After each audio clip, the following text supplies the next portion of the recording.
Oi, seja muito bem-vindo, muito bem-vinda ao podcast Startup Ciência. E se liga que hoje o meu convidado é um super acadêmico e empreendedor que é natural de Caruaru, Pernambuco, e já teve a oportunidade de ser um empreendedor e pesquisador no Brasil, na Suíça e nos Estados Unidos.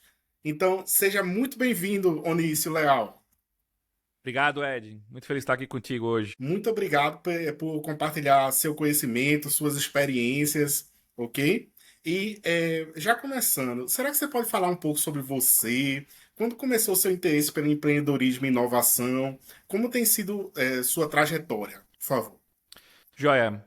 Olha, eu sou de Caruaru, sou filho de comerciantes, e toda vez que eu voltava da escola, eles me forçavam a ficar na loja, né, no período da tarde, durante a minha infância e adolescência inteira, né? E isso acabou criando o ranço de empreender. Então eu realmente não estava nada motivado para, sei lá, continuar empreendendo negócio dos meus pais naquela época.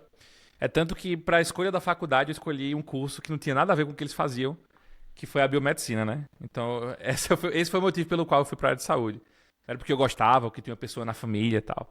Não era nada disso, era o que era mais distante do que meus pais faziam. Então eu achei biomedicina, fui para esse caminho. E mas bom, no decorrer do curso acabou sendo uma coisa interessante, eu acabei me apaixonando pela área. E mas ainda na graduação eu não tinha pretensão nenhuma em empreender.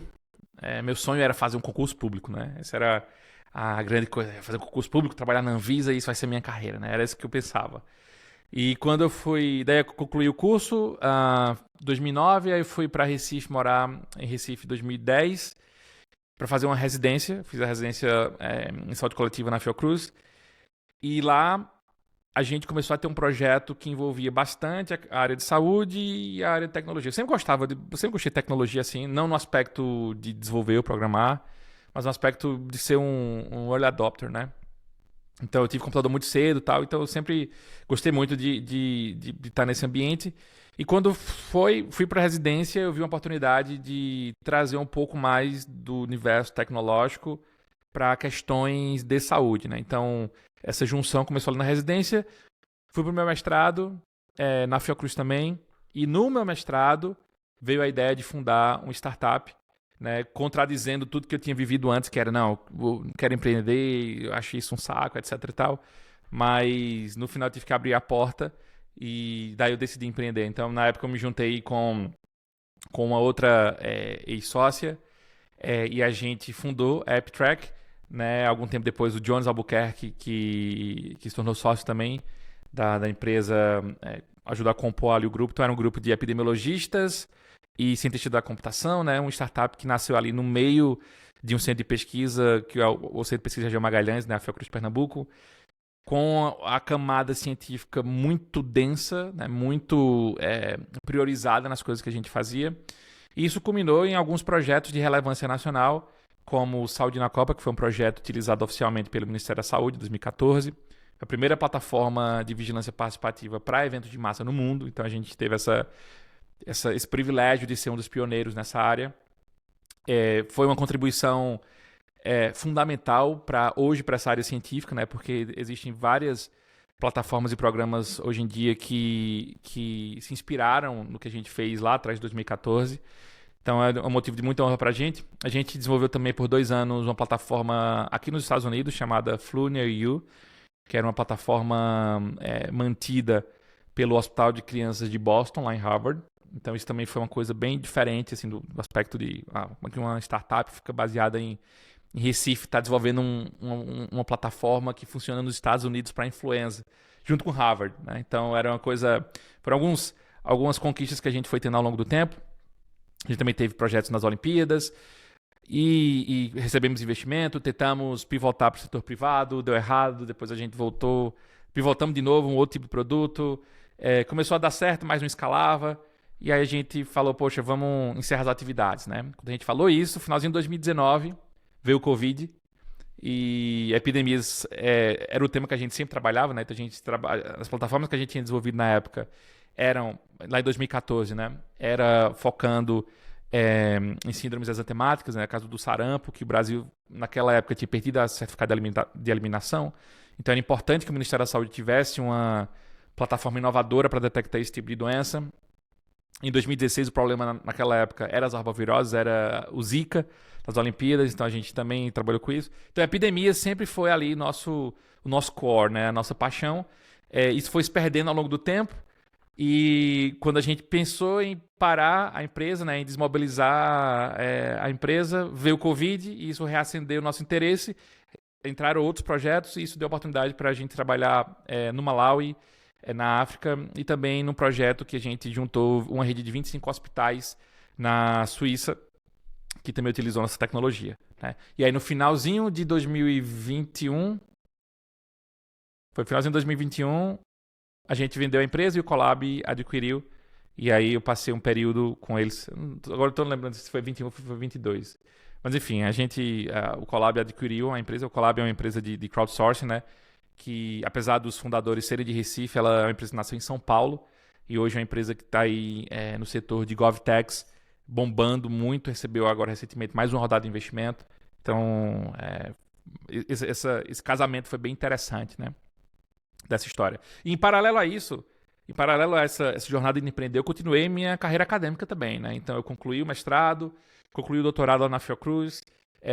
No meu doutorado eu estudei a minha empresa, né? Os nossos produtos, né? Então, porque era uma coisa tão nova, uma contribuição tão importante para a área e que ninguém tinha estudado ainda naquela característica, né? De como é que plataformas desenvolvidas por startups conseguem ajudar o sistema de vigilância e saúde num país tão grande como o Brasil, né?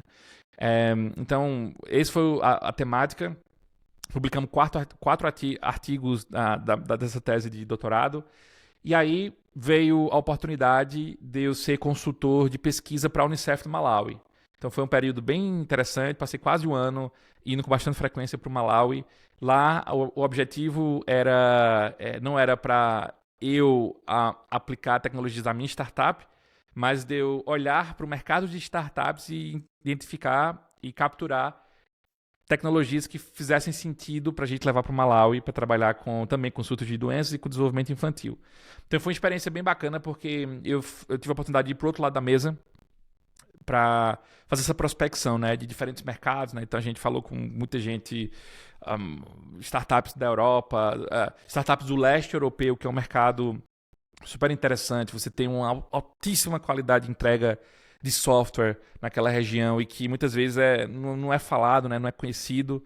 A gente tentou levamos, né, startups do Brasil também para essas jornadas de validação que a gente fez lá no Malawi e foi uma experiência bem interessante. Depois desse quase um ano como consultor da Unicef, entrei no pós-doc, no pós-doutorado no Departamento de Economia da Universidade de Zurique, na Suíça.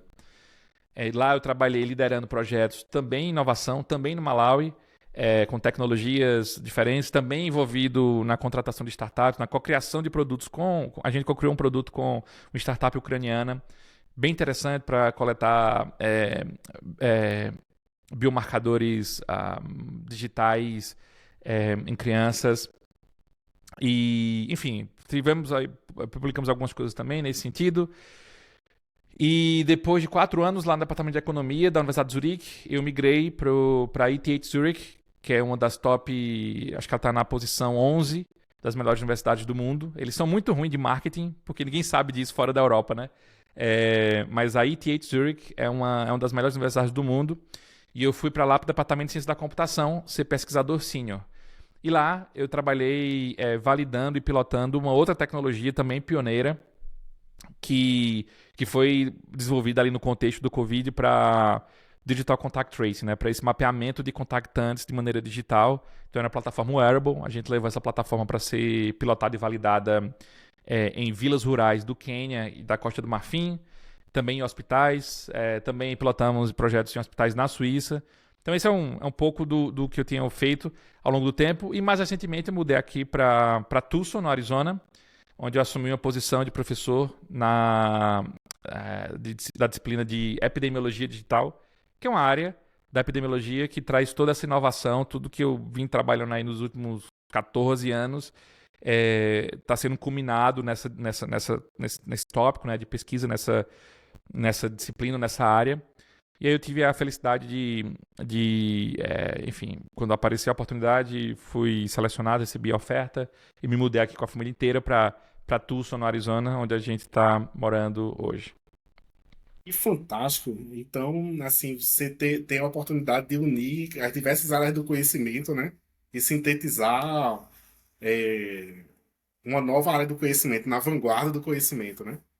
E, Onício, uma coisa interessantíssima sobre sua história também é que você teve a oportunidade de empreender a partir de vários ambientes diferentes, né? No Brasil, na Suíça e nos Estados Unidos agora, né?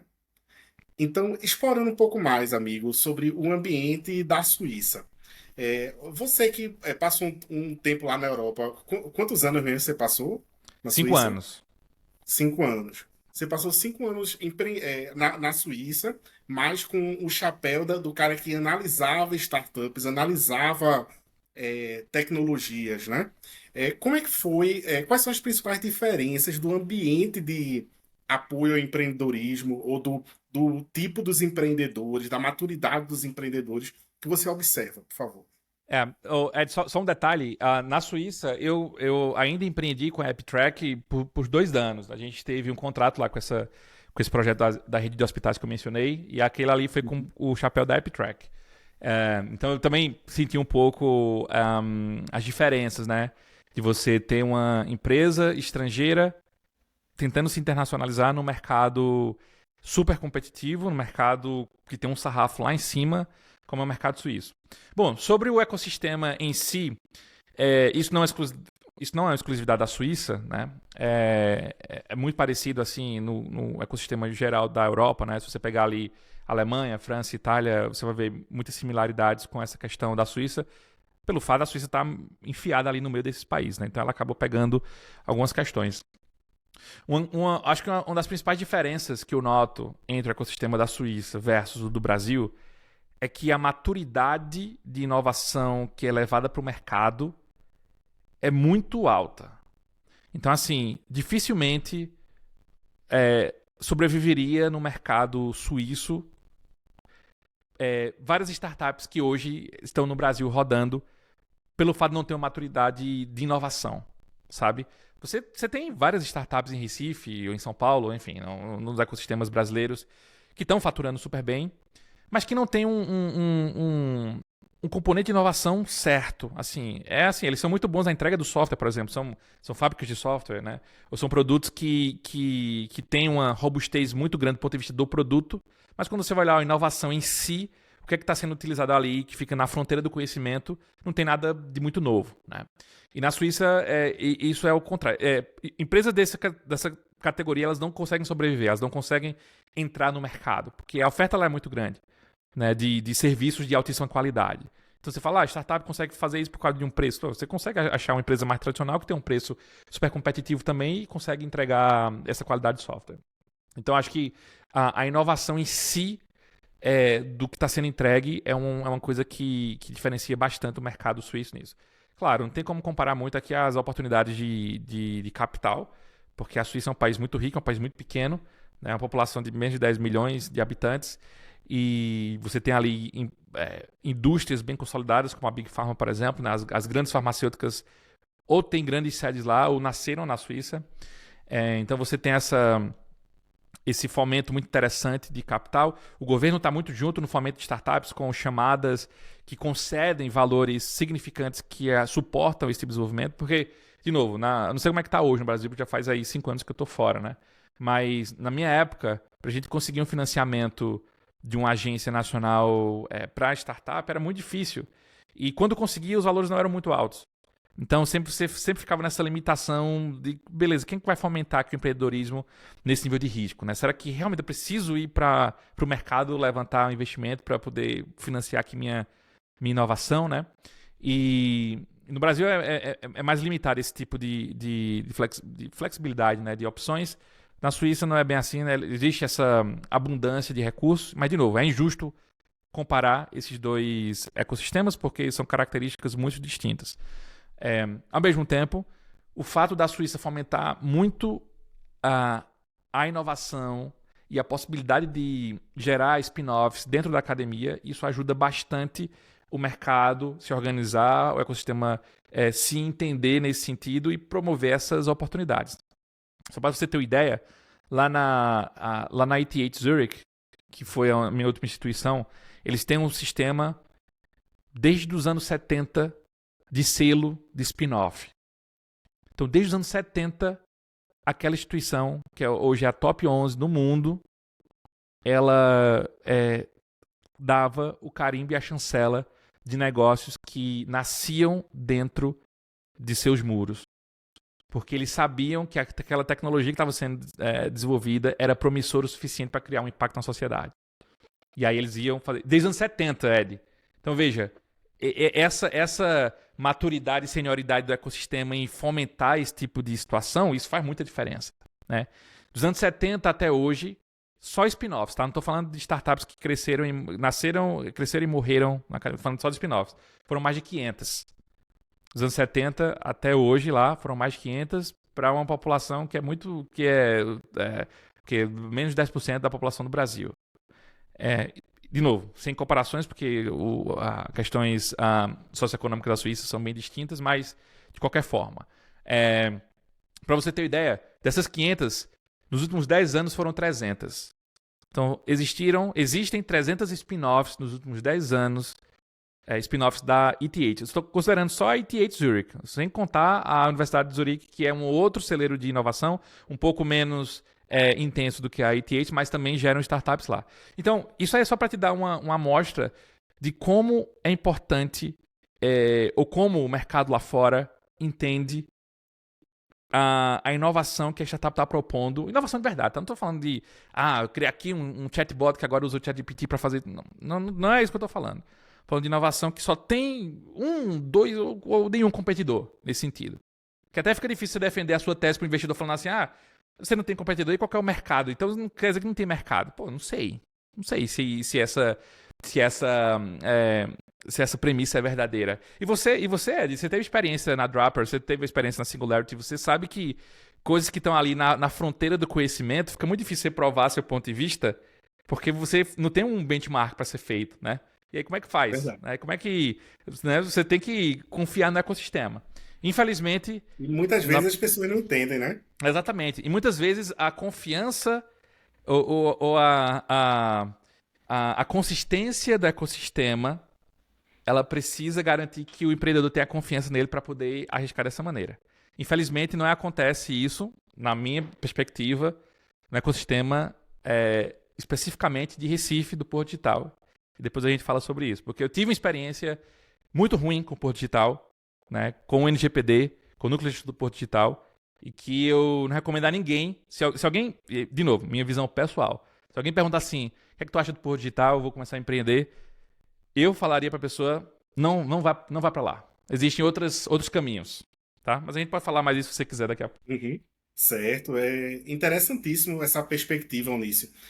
Uma coisa, uma inovação que você mencionou aí, que eu acho que a gente pode tropicalizar, é essa coisa do selo de spin-off. Selo de Total. spin-off. A partir da universidade, uma coisa simples, uma coisa que, assim, tem um certo reconhecimento, né? Isso é uma tecnologia que pode ser tropicalizada. E o que mais, Onísio, que assim você observou que diz que pode ser visto assim, pô, isso aqui é interessante a gente copiar. Por favor. Olha, eu acho que quando você tem um ecossistema, você precisa ter os atores estratégicos nesse ecossistema de fomento, né, de novas empresas. Você precisa ter os animadores, você precisa ter as pessoas que vão ali né, fomentando o tempo inteiro aquela energia do ecossistema e fazer isso de maneira legítima. E quando eu falo de maneira legítima, não é coisas que eu vejo, ou que eu via, né, 5 anos atrás, quando eu ainda estava em Recife, no ecossistema do Porto Digital. Né? Não me parece que existe uma legitimidade de querer que aquela startup que está pequenininha, que nem tem ainda um produto direito ali para validação, que ela está recebendo a atenção necessária de quem tem uma puta experiência que conseguiria ajudar de maneira mais intensa aquela história. Na Suíça eu vejo que isso acontece. Então, assim, chega um aluno de graduação para um professor já que está ali indo para o seu 15º ano de carreira e que esse aluno de graduação fala, ó, eu tenho essa ideia aqui, eu provei por A mais B que esse caminho pode funcionar, mas eu preciso de ter o conhecimento e experiência que você, aqui como professor e como animador do ecossistema de inovação, porque é tudo intrínseco, é tudo junto, é tudo misturado, né? Essa experiência que você tem, eu preciso dela para levar a minha ideia aqui para um outro patamar de startup ou de empresa, enfim. E aí existem essas conexões. Então, se você pega ali, de novo, esse grupo de spin-offs, talvez a maioria delas tenham sócios, cofundadores, que são pessoas super novinhas, que estão ali finalizando a graduação, que entraram no mestrado. E você também tem como cofundador os professores ali, ó, que já estão muito mais à frente de experiência e de carreira e que conseguem compor esse equilíbrio, sabe, entre essas coisas. Eu acho que isso falta em muitos ecossistemas no Brasil, né? Você vai ter ali algumas experiências isoladas, né? No meu caso, a AppTrack, a gente teve isso, né? O Jones era uma pessoa muito mais experiente, né? Que já tinha tido experiência no mercado, né? Que colou ali comigo na AppTrack. Você tem outras empresas em Recife que são empresas grandes hoje, né? Que tem esse modelo, mas não são todas, né? São algumas exceções, né? A maioria não tem muito essa combinação e que fica um pouco difícil de você... Né? Essa combinação que eu estou falando é uma pessoa que faz parte do pilar ali do ecossistema junto com os novos empreendedores. Tá? Essa combinação que eu estou falando. Não estou falando de empreendedores que são novos e velhos. Isso aí tem um monte, né? Mas não é isso que eu estou falando. Estou falando de pessoas que estão dentro ali como atores principais no ecossistema junto com pessoas novas que estão entrando. Uhum. Interessantíssimo. Duas tecnologias, duas abordagens que a gente pode tropicalizar, né, para os nossos ambientes. E agora, nos Estados Unidos, Onísio, você está aí desde quando, por favor? Eu tô bem recente. Hoje chegou meu sofá aqui na minha casa. Então, Aham. a gente mudou pra cá no final de dezembro.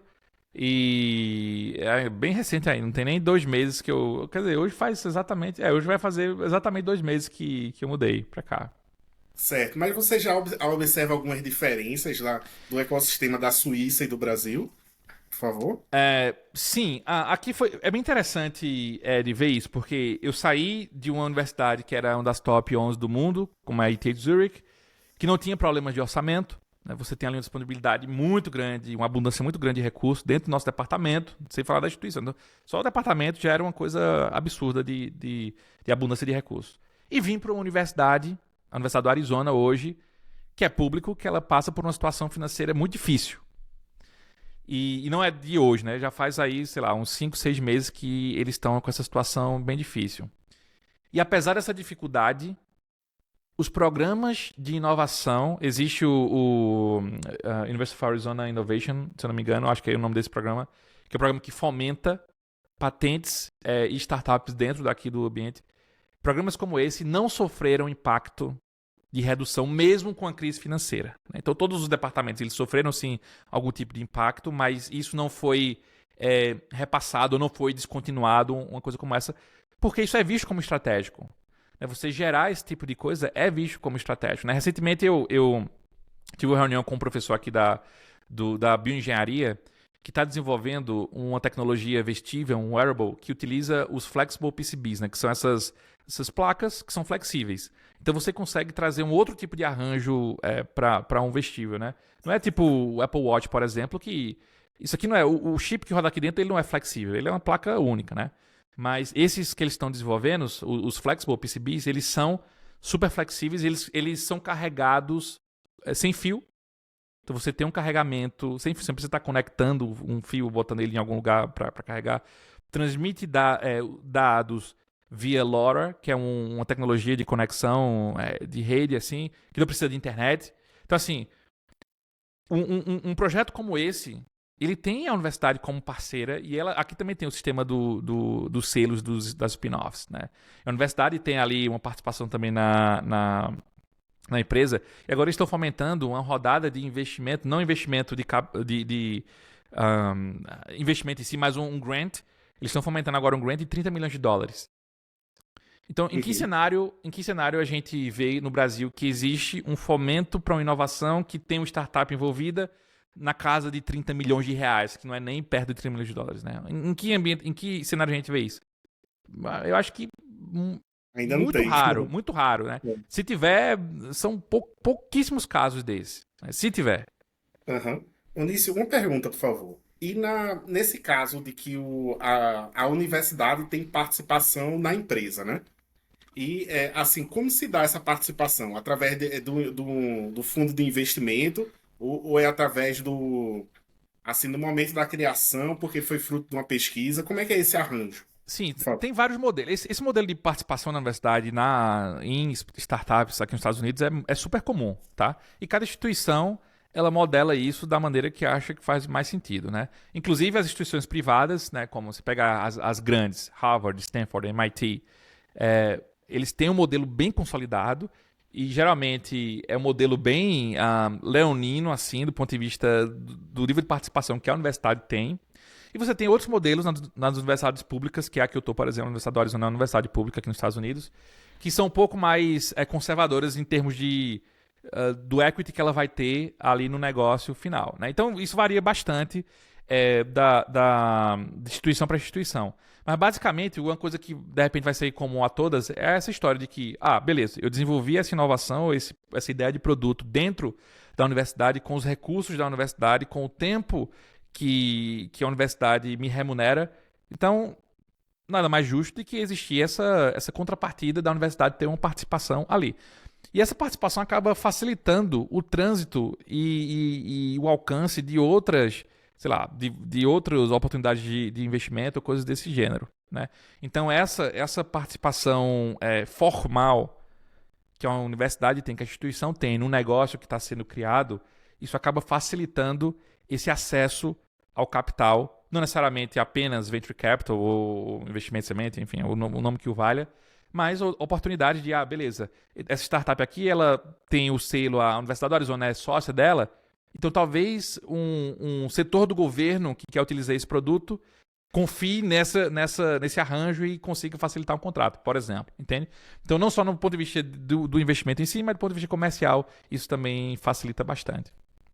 Interessantíssimo. E eu aposto que eles não veem problema nenhum em uma universidade pública ter propriedade de empresas privadas, né? Pois é, Também. e isso é uma coisa que me pega muito no Brasil, Ed, e mais ainda na área de saúde.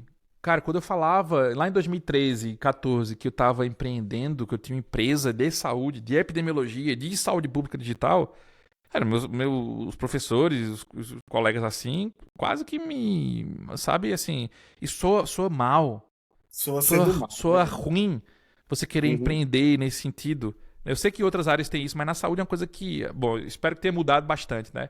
Mas voltando aí quase 10 anos atrás, soava ruim isso. Você você tá empreendendo com a saúde pública, como assim? Que ousadia é essa, sabe? É ruim. Isso simplesmente é uma visão ignorante de como acontece isso. Porque se você sai do Brasil, né, você sai desses ecossistemas bairristas que o Brasil insiste nessa história, e você olha para outros ecossistemas, e você teve essa experiência, né, no Vale, você vê que não tem muito essa história, não tem esse negócio desse preconceito, sabe, desse ranço, de porque é uma coisa que é pública, não pode empreender, né? Cara, É, isso tem coisa que só faz sentido na cabeça do brasileiro. é verdade. Onísio, assim, você vai ficar feliz em saber que ultimamente, nos últimos anos, tem havido uma mudança de postura, sabe? Principalmente na nossa UFPE. Você também é aluno da UFPE, né? Não sou apesar da Fiocruz ficar dentro do campus da UFPE, a Ah, Fiocruz era uma entidade separada, então ela não faz parte da UFPE, né? A Fiocruz, para você ter ideia, ela é gerida pelo Ministério da Saúde, né? Enquanto sim. as universidades são pelo Ministério da Educação, né? Mas eu tô podendo observar que está tendo uma mudança da postura do relacionamento da universidade com as empresas, sabe? Inclusive está havendo a questão do começo do fomento. Uhum. Ah, tá surgindo uma coisa que se chama Polutec lá na UFPE, que é exatamente para fomentar o surgimento de startups. Talvez essas ideias que você sugeriu aqui eu possa servir de inspiração para coisas a serem desenvolvidas, sabe? Sim, Eu acho que. Aham. desculpa te interromper, Ed, mas que bom que tá existindo essa mudança de movimento, porque Antes tarde do que nunca, né? Eu sei que o Sim sempre foi um centro diferente nesse sentido, sempre buscou, desde lá de trás, né? Sempre buscou essas parcerias com o setor privado. No Sim tem uma coisa que eu sou apaixonado lá, que é o Voxer Labs, né, da Verônica. Eu adoro aquele modelo. Né? Uma vez eu fui pegar uma pessoa para trabalhar comigo da AppTrack de lá, né? O Daniel Freitas, que hoje empreende com a sua empresa. Mas o Daniel veio lá do Voxer Labs. E eu acho fantástico aquele modelo que o Voxer Labs criou em tá fazendo inovação de verdade junto com a empresa. E eu não sei se você percebe, é pelo menos a minha percepção, não existe esse negócio do bairrismo. O Voxel Labs não tá. Não sei se mudaram, mas até onde eu sei, ele continua no Sim. Não tá no Porto Digital. Não tem esse negócio do Porto Digital. O ecossistema em linha reta. Não tem essa balela. Porque esse negócio só faz sentido na cabeça da gente que nasceu aí em Pernambuco. Né? Fora daí não tem essa história. Fora do Brasil, ninguém sabe o que é Porto Digital, Ed. Assim, é triste falar isso, né? Tem alguma coisa errada, porque é um ecossistema tão grande, tão antigo, e se diz que é tão grande, mas por que o pessoal na Europa não conhece, na Suíça não conhece, na Alemanha não conhece, nos Estados Unidos não conhece? Entende? Você vai pegar ali poucas experiências fora falando, eu já ouvi falar por digital. Mas essa mania, essa megalomania do bairrismo, acho que prejudica a gente nesse sentido, sabe? Vamos focar na inovação de verdade, sabe? Vamos deixar um pouquinho o bairrismo de lado para poder o negócio dar mais certo. E aí você compara ecossistema dentro do Brasil. Compara o Porto Digital com a CAT. Faz essa comparação aí em relação à renda, à receita do ecossistema. Faz essa comparação. Pega o depoimento dos empreendedores que estão no Porto Digital e pega o da ACAT.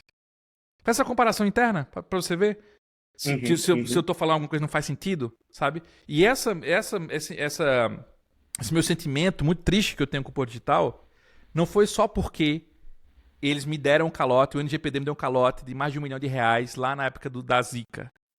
Não é só por isso. Isso também considero muito.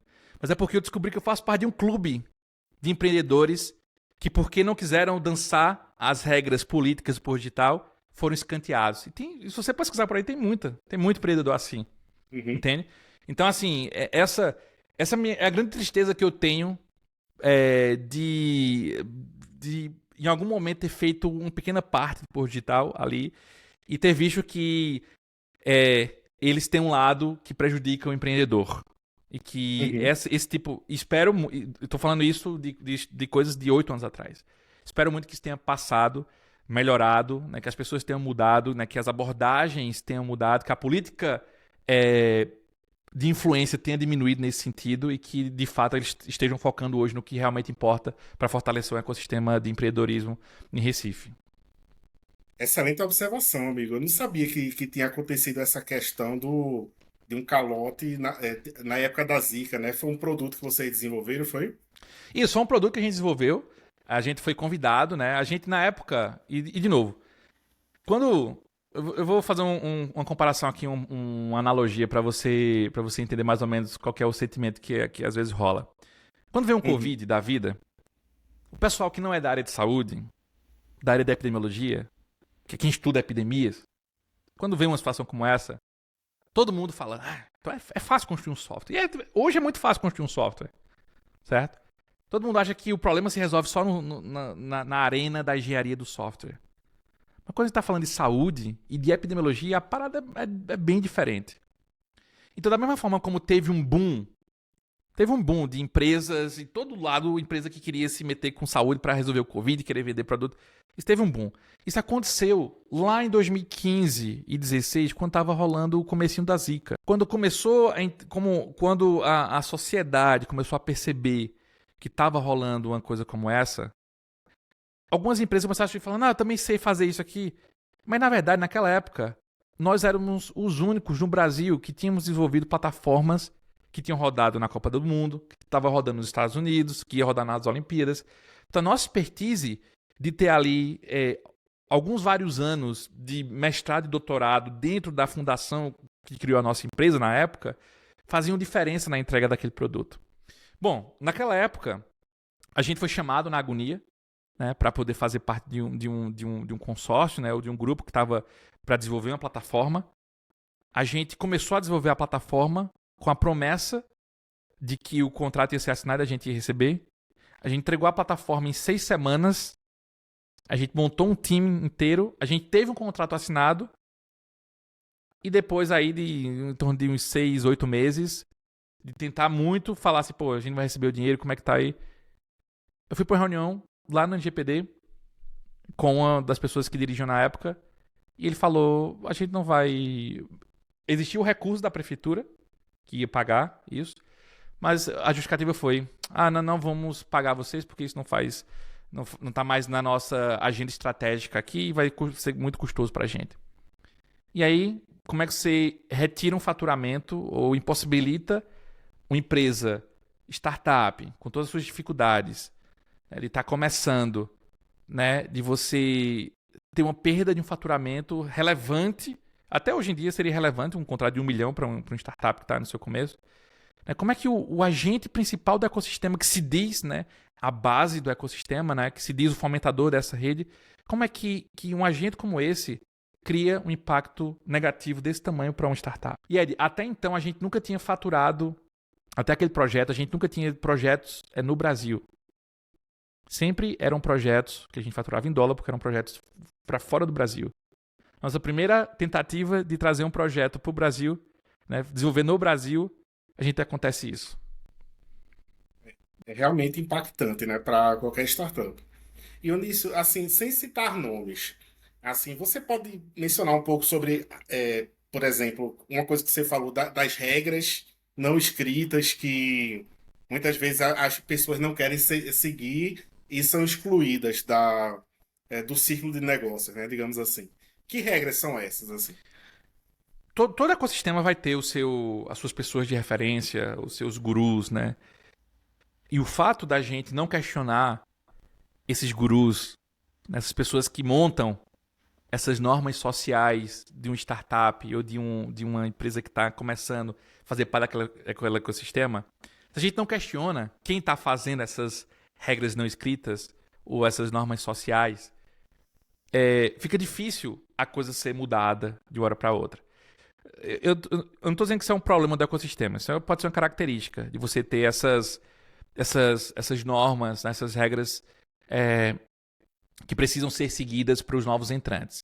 Mas teriam que ser coisas que fizessem sentido e não coisas do interesse pessoal de quem está fazendo isso. E o que a gente vivenciou foi aspectos de visão pessoal dos poucos envolvidos ali em um núcleo de decisão daquele tipo de projeto. E que, de novo, nós não fomos exclusivos, nós não fomos os primeiros a passar por isso. E, eventualmente, não fomos os últimos também a passar por isso, entende? Então, eu acho que uma coisa que faz sentido é, primeiro, descaracterizar um pouco essas figuras de gurus da inovação, do empreendedorismo, do marketing, do que é que seja, desses ecossistemas, e entender de fato qual que é o interesse que está rolando ali e qual que é a contribuição que o ecossistema vai dar para o meu negócio para ele avançar. Cara, você sabe que tem várias empresas em Recife que não fazem parte do Pô Digital e que estão bombando aí. Você sabe disso. Existe isso, né? Às vezes, qual o benefício que um ecossistema como esse traz? É só a isenção do ISS, dos 5% lá que a gente vai pagar, ao invés de 10%? Eu nem sei se ainda é isso, ou é 2 meses, nem sei qual que é. Eu sei que tem um incentivo tributário. É só esse o incentivo que vale? Mas é só isso mesmo. É muito caro esse incentivo em detrimento à coisa que a gente precisa se submeter. Fica muito caro, sabe, Ed? E esse é o sentimento que eu tenho de decepção com um ecossistema que deveria ter me apoiado lá atrás, que não apoiou, que prejudicou, inclusive, né? E eu tenho realmente espero muito que isso tenha mudado ao longo desse tempo. Espero muito. Né? Espero muito que isso tenha mudado e que um dia, quando eu visitar Recife, eu veja, pô, eu falar, pô, de fato mudou. E que bom que mudou. Que bom que a gente tem hoje várias empresas aí bombando dentro do Porto Digital, com apoio legítimo e honesto dessa história, sem esses interesses políticos gritando na frente do que pode ser entregue ali de real valor, né? Uhum, uhum. Muito interessante, amigo. E assim, é bom ver que, assim, o que faz um ecossistema ser forte é o surgimento de vários grupos, de várias correntes, né? E que elas podem se prosperar, né? E, assim, sem depender tanto um, é, assim, da opinião de algumas poucas pessoas, né? Do poder decisório de algumas poucas pessoas, né? Isso, O que faz isso. um ecossistema ser forte é exatamente múltiplas opiniões, múltiplas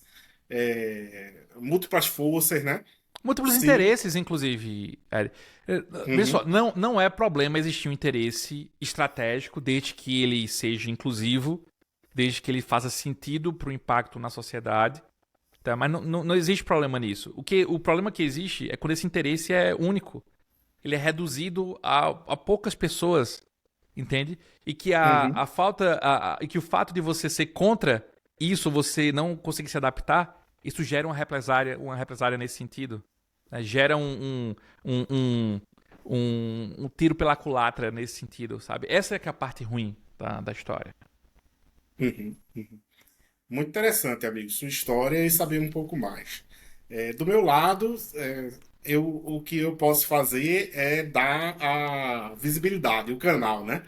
E dizer a todo mundo que, é, tipo assim, as pessoas podem construir sua história.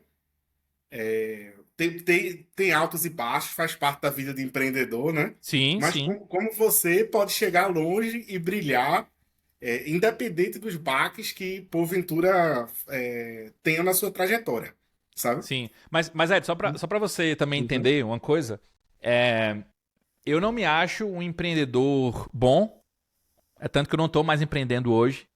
Então, assim, foi bom. A jornada que eu tive com a AppTrack foi uma jornada interessante. Em alguns momentos foi uma jornada muito bonita.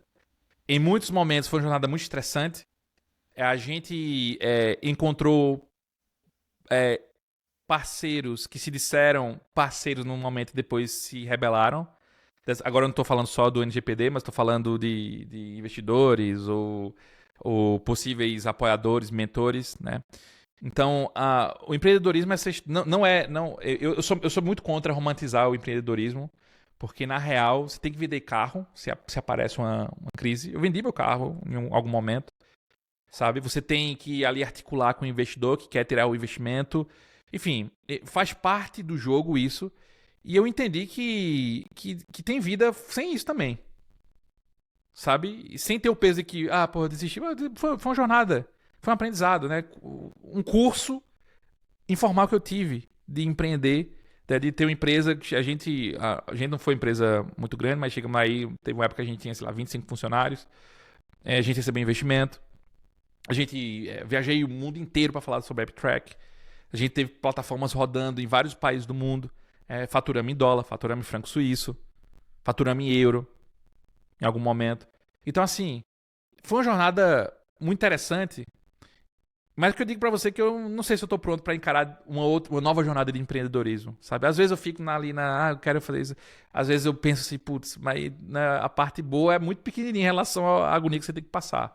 Então é importante que quem nos ouça, que tá pensando em empreender, esteja preparado que esse romantismo que o povo fala, né? Porque, de novo, vai existir várias empresas que estão super bem hoje, que tem ali empreendedores brilhantes, fundadores brilhantes que estão ali vencendo, né, e crescendo, mas elas não são a maioria.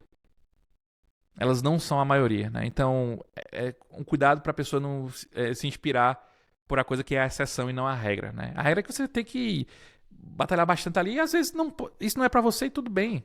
Como eu entendi, empreender para mim hoje não é para mim. Eu gosto muito mais da pesquisa. Eu gosto muito mais de estar envolvido no ambiente acadêmico hoje, né? Talvez daqui a um ano eu mude a opinião, mas hoje, né? E como eu tenho direcionado minha carreira ao longo desse tempo, é para esse caminho. E tá tudo bem, sabe? Não tem essa questão de que eu tenho que criar minha startup, eu tenho que criar meu aplicativo, eu tenho que criar meu SaaS, né? Às vezes, essa pressão que existe, essa pressão social, ou de ecossistema também, que às vezes o ecossistema faz uma pressão desse tipo, né? Às vezes isso é muito maléfico, porque aí dá uma noção de que, beleza, se eu não conseguir ter ali, criar meu CNPJ, quer dizer que eu sou eu tô fazendo a coisa errada, ou que eu não. Sabe? É importante as pessoas se caracterizar um pouco essa jornada romântica de, de empreender. Talvez daqui a alguns anos eu decida reabrir uma nova empresa, spin-off da Universidade do Arizona, ou sei lá, de outra maneira. Talvez eu tenha esse sentimento, né? Hoje ele tá dormindo em mim. Né? Talvez isso volte em algum momento. Mas o que é importante é as pessoas saberem que não existe coisa fácil, né? Se vai empreender para ganhar dinheiro ou que vai empreender para ter uma jornada ali que não deu muito certo, no final, as duas coisas vão custar muita noite de sono. Verdade, verdade.